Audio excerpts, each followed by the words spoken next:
Now, losing your hair sucks. It's just part of getting older. It happens to virtually every guy. It's unfortunate. It doesn't happen to every guy, but virtually every guy. And I found myself being one of them. And it's one of those things, and I see it with a lot of guys. You look in the mirror, you're like, I look pretty good. But then you don't see back here. And you look at somebody else, and the whole top of their head is bald, and it's just not a good look. Or at least I don't like that look, or I want to be in control of it. That's why I started using Keeps. Getting started with Keeps is so easy. Sign up takes less than 5 minutes. You just answer a few questions and snap some photos of your hair. A licensed physician will review your information online and recommend the right treatment for you. Then it's shipped right to your door every 3 months. Keeps offers generic versions of the only 2 FDA-approved hair loss products out there. Some of you have probably tried them before, but you've never gotten them for this price. Keeps is only $10 to $35 a month, plus now you get to keep your first month free. That's one hell of a deal for getting to keep your hair.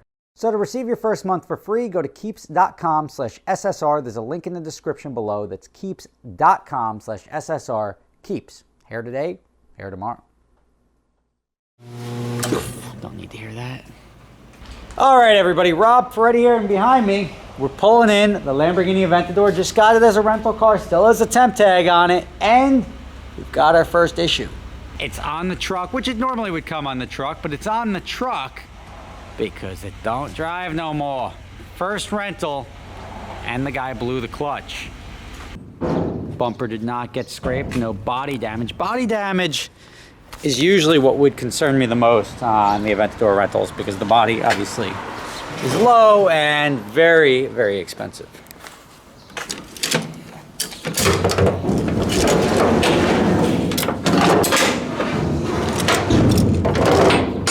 Simple as that. Little zoink. Don't damage the caliper, don't damage the wheel.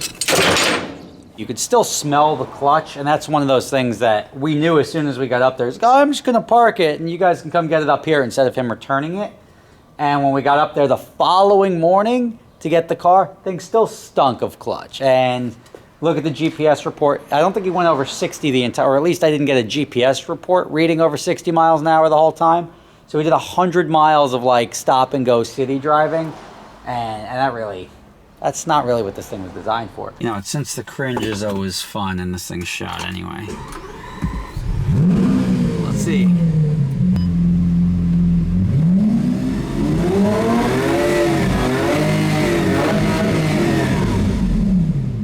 Yeah, reverse, not happy. Let me try to be gentle with it.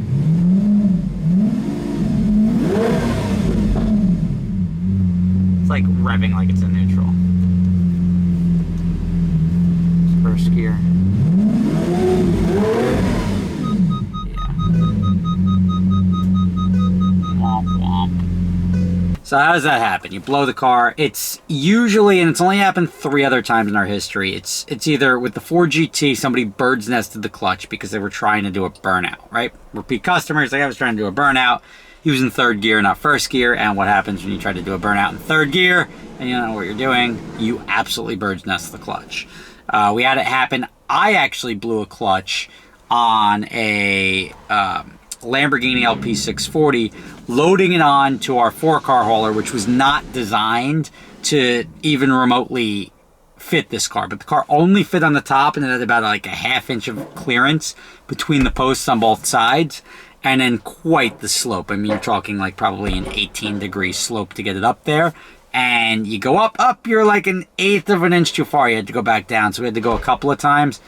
And even riding the brake and the clutch, it was a brand new clutch that I burnt in, I mean, you're talking 3 miles. And that cost $8,500.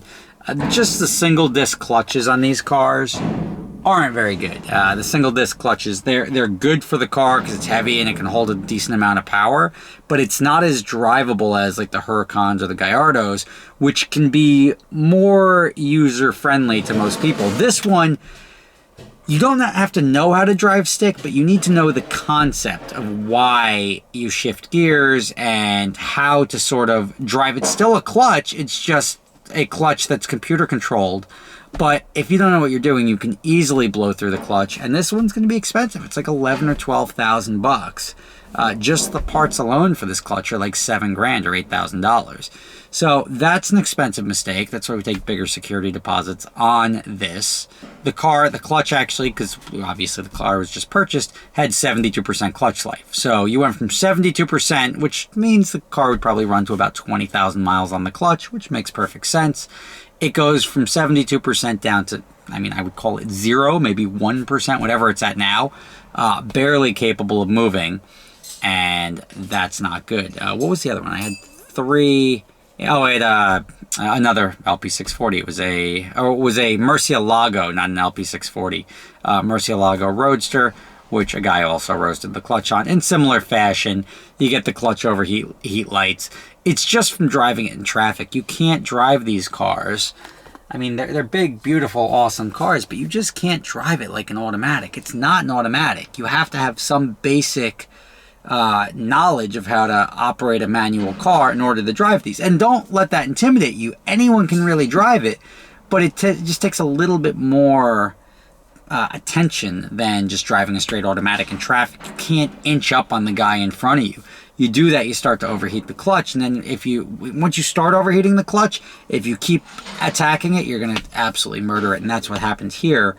And that ultimately sucks for me because it takes the car down for 10 days or something like that, but it also sucks for the guy who rented the car. And this is why we do like pre-drives. When we get like a car like this, we'll take the guy around the block and make sure he's comfortable with it. But when you say, yeah, I got it, and you don't got it, we get this. So if you were wondering why an Aventador doesn't make a very good rental car, especially in like a metropolitan area, I told you the common use on these cars is like lapping Times Square, lapping Ocean Boulevard, or driving through Rodeo Drive in Beverly Hills. So you're going to get this from time to time. It's not something that should worry most people when you go to rent the car. Still rent the car. It's a great car. When you get it, it's going to have a great clutch. But, I mean, it's rare that I actually have the clutch reading before and after. We didn't do it after. We'll obviously do it, but obviously it's blown. But the clutch reading itself is 72%, now down to goose egg.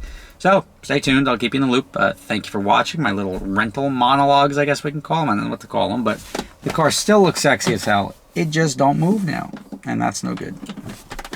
That's what we got. We got to put a new clutch in. I thought it was going to be like $8,000 or $10,000. Cosmo's telling me like the parts are $8 and blah, blah, blah, blah. Probably closer to 15. But either way, it sucks. It sucks to be the customer that has to pay for it, but it also sucks to not be able to rent it to everybody else it was scheduled to be rented to because one guy blew the clutch and it's going to be down for 10 days. So, thank you for watching. See you tomorrow.